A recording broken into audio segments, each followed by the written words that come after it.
आपकी आयु कितनी थी जब आप हाँ, घर अभी जो छोड़कर? दीपावली के बाद एकादशी निकली है, देव उठनी एकादशी उसको कहते हैं, हमारे जीवन में उसी रात को ये घटना घटी थी। हम 12 वर्ष के थे। इस एकादशी को हमको 15 साल बालाजी की कृपा पाए हुए हो गया है। तो हम 12 साल के थे, हमारे घर में भोजन की व्यवस्था नहीं थी, बड़ी गंभीर हालत थी। हमारी माँ ने सिखा दिया, हम बच्चे ही थे, कि तुम्हारे दादाजी बहुत जानते, तो वो गड़ा हुआ धन बता देंगे, तुम पूछ आओ। तो माँ के कहने पे हम दादाजी के पास में संपत्ति के बारे में पूछने गए थे। उस वक्त कोई अधिकारी बैठे थे, झोपड़ी में रहते थे, सिद्ध पुरुष थे, लंबी दाढ़ी, 6 फुट का शरीर, अद्भुत महापुरुष, झोपड़ी में रहते थे। तो हमने हाथ जोड़े, हमने कहा हम तुम्हारे नाती हैं, तुम्हारे घर के हैं, अब जरूर आप बैरागी हो गए। तो बचपन से ही हम बोलने में पटर पटर थे, तो वो देखने लगे हमें गौर से। हमने कहा हम तुम्हारे नाती हैं, आप जरूर बैरागी हो गए। तो हमने कहा अब हमारे घर पे हालत क्या है, तुम्हारा बेटा, यानी हमारे पिताजी उनके बेटा थे।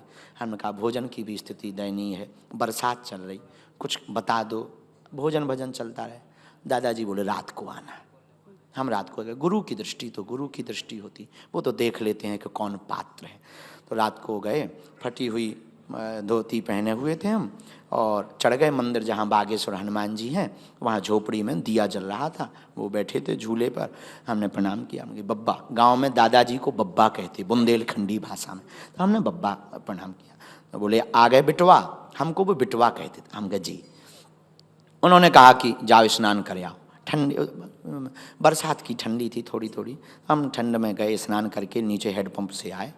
तो रात को लगभग 12:45 बजे के लगभग उन्होंने हमारी यहाँ बाहें पकड़ी, और बागेश्वर हनुमान जी की मूर्ति छोटी सी मंदिरिया में थी, अब बन गई, तो छोटे से स्थान पर वहाँ खड़ा कर दिया। अब उन्होंने जो भी किया हो, अब वो माइक पे बताने योग्य वार्ता नहीं, एक लाइट जैसा प्रकाश हुआ। हम बच्चे थे, डर गए, तो उन्होंने पीठ पर थपथपाते हुए कहा कि कह दो तुम हमारे हो हम तुम्हारे। और हमने भी भावावेश में, आंखों में आंसू थे ही, तो हमने भी कह दिया जाओ आज से तुम हमारे हो हम तुम्हारे। बस उसी रात को हमारे जीवन में वो घटना घट गई। सुबह आए तो नॉर्मल थे। माँ ने पूछा क्या हुआ, हम कहा पता नहीं माँ, ऐसा ऐसा रात को हुआ, लाइट सी जली, उजाला हुआ, जो जो हुआ वो बताया, कुछ बातें यहाँ गोपनीय कर दी। तो 2-3 दिन बाद कोई भी व्यक्ति सामने से आता था तो हम बैठे रहते थे, तो हमें लगता था कि ये आते ही अपना पहले नाम बताएगा। तो वो आते ही नाम बताता था, उनका यार ये तो अपन को पता था, लेकिन बच्चे थे तो डर के मारे बोलते नहीं थे। कई दिन जैसे स्कूल में बैठे तो हमें लगता था कि अब मास्टर आएंगे, वो आते ही सबसे पहले गणित का ये वाला सूत्र लिखेंगे, अल्फा बीटा ऐसा लिखेंगे। हमने कहा, और भाई आते ही वो लिखते थे। हमने कहा यार ये क्या लफड़ा है। फिर हमने गुरु जी को बताया, दादाजी को। उन्होंने कहा हनुमान जी ने तुमको चुन लिया, अब सेवा करो। फिर 2010 में उनका काशी में शरीर छूट गया, तो फिर आभास ज़्यादा बढ़ गए, अनुभव बढ़ गया, धीरे धीरे हमारी अवस्था भी वयस्क होने लगी। तो इसके बाद में फिर जो है हमें समझ में आने लगा कि ये बालाजी के चरणों का प्रसाद है, हमसे कुछ जन कल्याण कराना चाहते। उसी को हमने फिर धीरे धीरे दरबार लगाया। फिर धीरे धीरे एक दिन हमको संस्कार टीवी चैनल के सीईओ मनोज त्यागी पहुंच गए, बोले बाबा तो ये काम का है। तो हाँ, तो ये यही तो बैठे सामने हैं, तो हम तो हाँ जो हम तो मुंह पे बोलने वाले हैं। तो इन्हें लगा कि ये बाबा टीआरपी लाएगा, तो हाँ इन्हें लगा कि ये बाबा टीआरपी लाएगा, बाबा खतरनाक है। तो हमने कहा कि कहिए त्यागी जी किस लिए आए हैं। तो ये बोले हम आपको मांगने आए हैं। बस वहीं पर हो गई। और हमें भी शौक नया नया टीवी पे आने का था। देखो जो है तो हम झूठ नहीं बोलते, साहब बता देते हैं। हम कहा बाहर में गए, हम माता जी से कहते थे कि हम संस्कार टीवी पे एक दिन आएंगे। हाँ, हाँ, हाँ। ये हमको संस्कार टीवी पे ले आए, और बस धीरे धीरे फिर दरबार लगा, और फिर पता नहीं लगा कब आज हम आपके बगल में हैं। बस इतना, यही हमारी यात्रा है। आचार्य जी, मुझे ट्रेन की एक घटना आपने सुनाई थी एक बार, आप प्लीज उसे, क्योंकि वो मुझे लगता है कि एक बार आप सुना दीजिए वो। चाय मंगवा लूँ तब तक? चाय मंगाइए। चाय, हाँ, तो क्या है कि हमारा इंजन गर्म होता है। देखो जो है सोच साहब, ट्रेन में कुछ नहीं, बस टीटी से ही हम रुपया लेकर आ गए थे। हाँ, जो टिकट चेकियर होता है उसी से हम रुपया ले आए थे। वृंदावन गए, 2014-15 की बात होगी, अब एग्जैक्ट तो याद नहीं है। 14-15 में गए तो 1300 रुपया एक नोकिया मोबाइल चलता था उस ज़माने में। नोकिया मोबाइल था हमारे पास में, जिसमें सांप खेलते थे। वो सांप जो गोला खाता था वो बढ़ता जाता था, और हमें आज भी याद है। तो वो मोबाइल था। रेलवे स्टेशन पर जैसे ही मथुरा जंक्शन पे आए सो हमारी जेब कट गई, चोरों के घर चोरी हो गई। हाँ, जेब कट गई सो 1300 गए, मोबाइल भी गया। हम एक जहाँ झोली लिए, इसी में एक डब्बा में अभी भी हैं, वो छोटे हैं, वो दिखाने बाद में कभी दिखाएंगे। तो बहन जी हम उसमें हनुमान जी लिए रहते हैं, इसमें हैं छोटे से हनुमान जी, तो डिब्बा में रखते थे। हमने कहा लो अब तो जेब ही कट गई। तो बब्बा के डब्बा से हमने चर्चा की कि अब करना क्या है। तो मन ही मन में हमें प्रेरणा लगी कि चलना है और बिना टिकट के चलना है।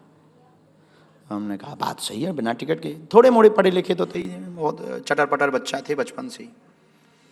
अपन ने विचार किया जब जाना ही और टिकट नहीं है तो जनरल में क्या जाना, एसी में चलो। अब जाना ही है तो जनरल में क्या जाना, एसी में चलो। इतने तो पढ़े लिखे ही थे। सो ट्रेन आई, अब याद नहीं कौन सी ट्रेन है, ट्रेन आई, A1 लिखा, हम समझ गए असली डब्बा यही है। अपन उस डब्बा पे चले तो वो 2 लड़के जो कपड़ा बिछाने वाले रहते हैं, उन्होंने कहा ए कहाँ अंदर, हमकी सीट है। तो उन्हें जब हमने थोड़ा टोन में बोला सो उन्हें लगा कि कन्फर्म है। वो कुछ नहीं बोले। रात का समय भयंकर रात थी, तो वो सो गए। और ईश्वरीय कृपा होगी, हम तो भगवान की कृपा मानते और लोग उस समय मानते, तो वो सो गए। हम अंदर गए तो वो कूपा थे जो सब बंद, लोग पड़े, एक भी खाली नहीं। हम कि अब बैठे क्या फ़ायदा, सो बाथरूम के पास आके खड़े हो गए। बीच बीच में हमने कहा एसी में आयो, एसी का मजा ना लें तो गेट खोलें, बढ़िया हवा लें एसी की, फिर छोड़ के बाथरूम के पास। टीटी आया, बोले टिकट। हमने कहा श्रीमान जी टिकट होती तो हम यहाँ होते, सीट पर होते, आप हमें भाई साहब कह के जगाते। टिकट नहीं है। तो उन्हें लगा छोटा बच्चा है, ना समझ है। बोले आगे चल करके ग्वालियर में ट्रेन रुकेगी, तुम जनरल में पहुंच जाना, ये एसी डब्बा है। अरे हमने कहा जनरली में बैठना होता तो A1 में आते। उन्हें लगा कि ये खुरापाती है। तो हमें आज भी याद है, उन्होंने कोट में हाथ डाला, मोबाइल निकाला, 1250 रुपया जुर्माना लगेगा, मैं अभी पुलिस को बुला रहा हूँ, 6 महीना जेल जाओगे, जमानत नहीं होगी, सड़ जाओगे। ऐसी उन्होंने धमकियाँ हमको दी।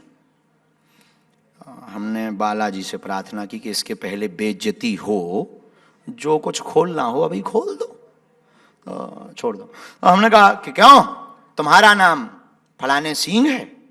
उसे लगा ये पढ़ लिया, जो लगाए रहते नेम का बैच, उसे लगा ये पढ़ लिया। बोले तो उसने भी बड़ा तड़क के जवाब दिया, बोले है तो हमने कहा क्यों तुम्हारे बाप का नाम सुजान सिंह है। अब उसका एक नट ढीला हुआ,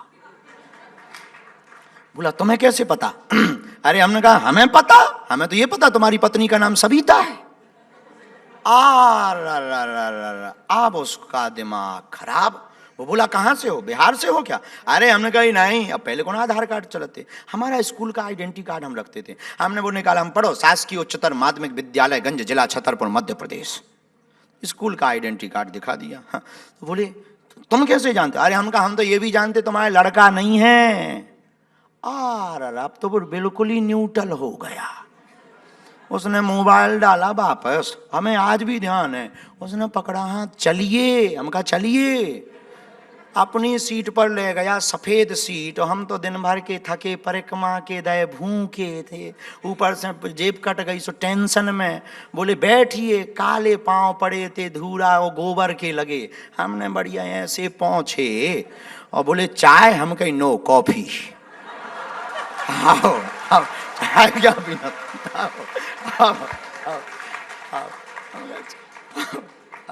चाय क्या। हमें आज भी याद, प्लास्टिक के गिलास में चाय ले आओ, पूरी रात सेवा करत रहो। बोले कैसे जानते। फिर हमने उन्हें दिखाया, हमने कहा ये सब माया।